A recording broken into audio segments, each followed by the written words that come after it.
భారతి శకం ఆరంభం. ఇది 100 ఏళ్ల చట్టం. రైతుల సమస్యలకు శాశ్వత పరిష్కారం. పోర్టల్ను ప్రారంభించిన ముఖ్యమంత్రి రేవంత్ రెడ్డి. మనిషికి ఆధార్ల, భూమికి భూదారి తెస్తాం. భూభారతితో నా జన్మ ధన్యం. రెవెన్యూ శాఖ మంత్రి పొంగులేటి. అయితే ప్రతి మనిషికి ఆధార్ వలె ప్రతి భూమికి భూదారి తెస్తాం. ప్రతి భూమికి ఖచ్చితమైన సరిహద్దులతో రిజిస్ట్రేషన్ చేద్దాం అని ముఖ్యమంత్రి రేవంత్ రెడ్డి అన్నారు. తెలంగాణ ప్రభుత్వం ప్రతిష్టాత్మకంగా చేపట్టిన భూభారతి పోర్టల్ ప్రారంభమైంది. హైదరాబాదులోని శిల్పకళా వేదికగా ముఖ్యమంత్రి రేవంత్ రెడ్డి ఈ పోర్టల్ను ప్రారంభించారు.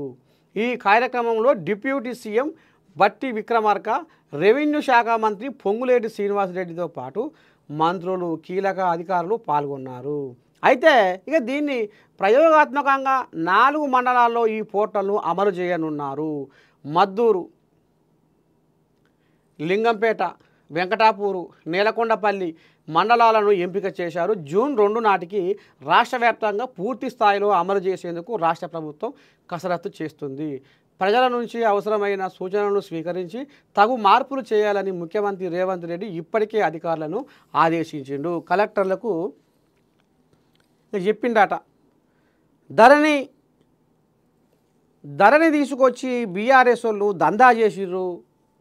అలా సర్వే నెంబర్లు తప్పు, సర్వే నెంబర్లకు గోల్మాలు, ఒకరి భూమి ఒకరి మీదికి, ఆ భూ విస్తీర్ణంలో తక్కువ ఎక్కువ ఇవన్నీ సవరించుకుంటందుకే మీ సేవల కాడికి తిరిగి తిరిగి తిరిగి తిరిగి తిరిగి వాళ్ళ కాళ్ళ చెప్పులు అరిగిపోయినాయి. అయినా కానీ వాళ్ళకు పాపం న్యాయం చేయలేదు, న్యాయం కాలేదు. కాబట్టి ఏదైతే మన భూభారతి గతంలో కూడా మరి వీళ్ళు ఎలక్షన్ల ముందర ధరణిని బంగాళాఖాతంలో తొక్కి మేము ఈ భూ వివాదాలకు చెక్ పెడతామని మరి రేవంత్ రెడ్డి కూడా గతంలో చెప్పిండు. ఇదంతా ఎరుకున్న ముచ్చటే. ఇప్పుడు భూభారతితోటి భూముల పంచాయతీలకు ఫుల్ స్టాప్ పెట్టబోతున్నాం అనేది మరి ముఖ్యమంత్రికి ఈ రకంగా భూభారతి ఓ మైలురాయి అనేది కూడా చిన్న ముఖ్యమంత్రి కూడా గిట్ల ఈ రకంగా మరి ఆంబాయ వెళ్ళబోసుకురు. చూడాలి రేపు ఎట్లా ఏంది ఏం కథ.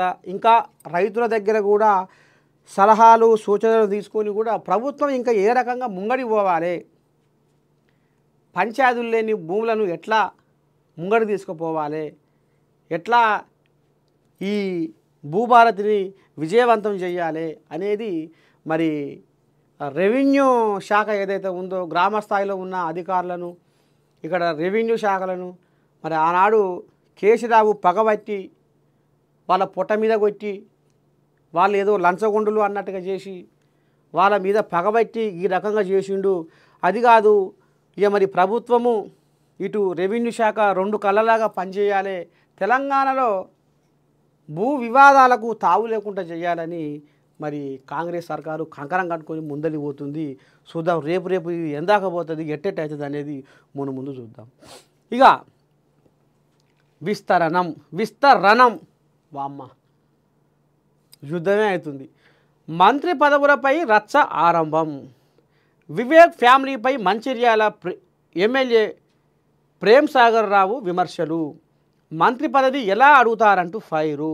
నా గొంతు కోస్తే ఊరుకోనంటూ బట్టి శ్రీధర్బాబు సమక్షంలో ఆగ్రహం.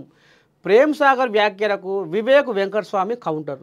బీజేపీలో ఉంటే కేంద్ర మంత్రి అయ్యేవాడినని వివేక్ వెంకటస్వామి. అమ్మ ఇక ఒకసారి